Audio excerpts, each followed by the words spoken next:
Welcome to Taiwan Report News Brief, news and analysis from Taiwan. I'm Donovan Smith. Up today in the show, we've got women get some mixed news. The New York Mets show Taiwan love. The Taipei Times editorial has some interesting insight on KMT inside processes. The new KMT chair is snubbed by the People's Republic of China, and problems are already starting to mount. And finally, loopholes in the Taiwan government surveillance laws. And up first, the COVID-19 virus in focus Taiwan. Taiwan moves closer to developing COVID-19 rapid screening reagent. Taiwan's academic Sinica, which should be Academia Sinica, I believe, has synthesized monoclonal antibodies that are able to identify the protein of SARS-CoV-2, the virus that causes coronavirus disease 2019.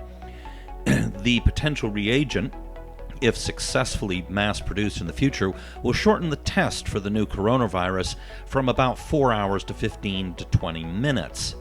Significantly improving screening efficiency, the top academic research institution in the nation said in a statement on Sunday.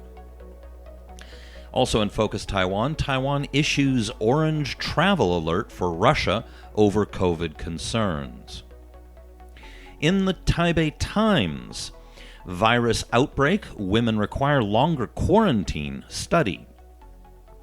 Now, it says this data may indicate that women not only suffer less damage, but may also have a longer incubation period than men, said the paper, which was on Tuesday posted on SSRN's preprints with The Lancet, but has not yet been peer-reviewed. Women naturally have stronger antiviral immunity than men, it said. When your immunity is strong enough to hold off the virus for longer, but not to kill it completely, you'll gain a longer incubation period. So obviously that's very mixed news for women.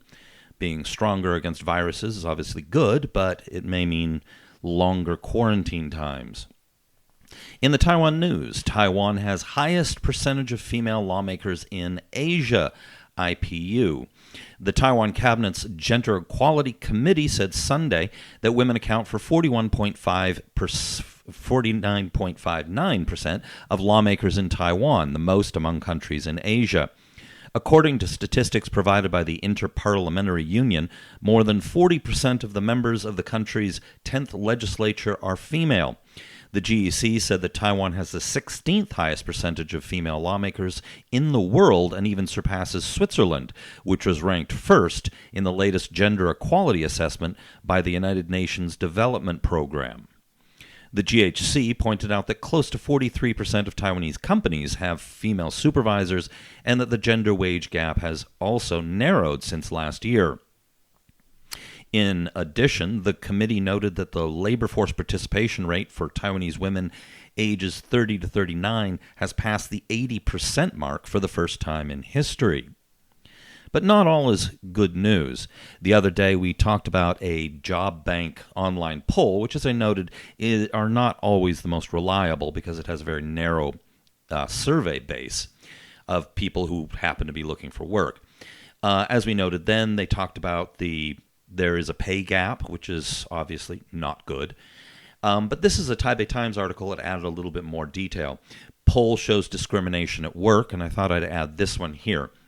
The survey, which focused on gender equality and women's influence in the workplace, found that 62.2% of respondents have experienced gender discrimination during a job interview. The number one experience they reported was being asked when they would get married and have kids, followed by being criticized for their height, weight, or appearance, and being asked about their relationship status, all of which shouldn't have any impact on the job. All right, over to Focus Taiwan again. The Mets Taiwan Day 2020 to offer limited edition Taiwan #1 jersey. The New York Mets organization will give away 500 Mets replica jerseys decorated with the name Taiwan and #1 during the Major League Baseball team's 16th annual Taiwan Day to be held August 29th, a team representative said. Well, I'd love one of these jerseys. They have orange and looks a little bit like yellow and blue, but it's orange. But it looks a little bit like my home team here, the brothers, the China Trust Brothers Elephants. So I could actually wear that to the local baseball games here in Taichung. So I really do want one of these. The Taipei Times. KMT should recruit young talent.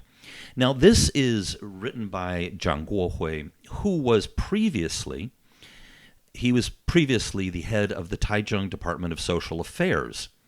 Now, and he says here, during his term, Taiwan was affected by the financial crisis, and this had negative effects on a number of households. In early 2009, a resident wrote a letter to then Taichung Mayor Jason Hu asking him to open a food bank to help families in need. Now, long story short, they actually made this happen. And so during that administration, food banks were set up. And this, as he puts here, this was the original model for food banks that can be seen in every city and county nationwide today. Well, so then they go on, and basically they nominated this person for the 10 Outstanding Young Persons Award in 2011 from the Junior Chamber International Taiwan. And they give another example, Lin Xiaolong, who won the 10 Outstanding Young Persons Award in 2010, who was also recommended by the Taichung city government. Now, Lin was the one who launched the 2007 Go Grandriders campaign for the Hondao Senior Citizens Welfare Foundation. And this was a very touching documentary about older people taking a motorcycle trip around Taiwan. It got major international attention. So he goes on. I was impressed by the selection mechanism for the 10 outstanding young persons. So before the 2016 presidential and legislative elections, I suggested to a friend working in the KMT that they invite winners of the 10 outstanding young persons, 10 outstanding young women, and 10 outstanding young farmers to be placed on the party's legislator at large nominee list. However, my friend said that party heavyweights had already recommended between 200 and 300 names, adding that there would be no room for outsiders, as not even all insiders could get on the list. The answer stunned me, he says. Now, it turns out that Lin, the one who created Grandriders, was eventually under Lin Xiaolong in the DPP. Now, this is somebody who was originally nominated by Jason Hu for the award, but was eventually nominated or appointed Taichung deputy mayor by then Taichung Mayor Lin Xiaolong of the DPP. Then, after he lost his election, this Lin went on and she did some other variety of good things. However, what went on is that she eventually became a nominee on the New Power Party list in 2016 as a legislator at large. So in other words, the KMT was essentially crowding out potential new blood, young people who were taking the initiative and accomplishing very important things so that party heavyweights and insiders could dominate the process. So that's a little bit of what's up ahead for the new KMT chair, Johnny Chiang. Now, Johnny Chiang's problems have already started. He has normally, the PRC sends a congratulatory message for the last while to the incoming chair. They have not sent him one, which is obviously a shot across the bow because he's called the 92 consensus outdated, and he's suggested that a new formula needs to be made. Now, this is an article in UDN, and it says Johnny Chiang, or Jiang Jitsan, as he explains, he respects the Chinese communists, their thinking on the situation, but whether or not they give him a congratulatory message, it's not going to change how he's going to proceed with party reform. And he goes on to say is that he wants to give Taiwan society a new vision, and also to give the mainland side, as he puts it here, also a new vision, and that there's a lot of aspects to reform, and that the most important thing for him to do is concentrating on doing things well and not get too concerned about whether or not they've congratulated him. Now, it's probably a good sign for him in terms of winning popularity inside of Taiwan, that they didn't do that. In terms of moving the party closer to the center. Of course, that's going to create problems if he wants to start opening up a closer relationship with China, or even reigniting some of the communications that they had before with under the Ma administration, and even before Ma took power, between the KMT and the Chinese Communist Party.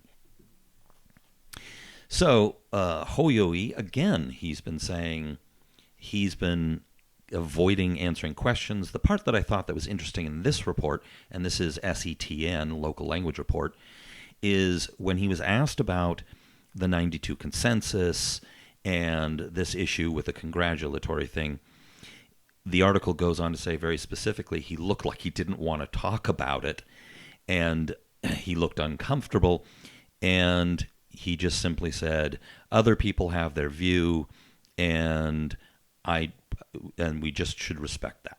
He basically doesn't want to get anywhere near this topic, it seems. Now, as I've mentioned, Hou Youyi is a major heavyweight in the party and potentially a future chair or presidential candidate. Now, here's an article in the UDN again that talks about there's already party heads, local party heads, are quitting because there's too much debt.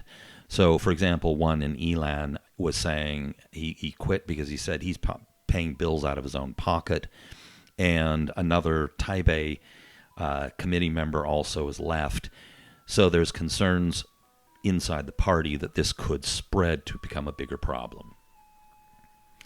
And to add to his woes, Han Guoyu's recall campaign, Johnny Chiang has to try and help him and save the mayorship there. And finally, take a look in Ketagalan Media. There's an interesting article, Closing Loopholes in the Legal Framework for Government Surveillance in Taiwan. That's it for today's show. The news is ongoing. Be sure to check back and visit our site, report.tw.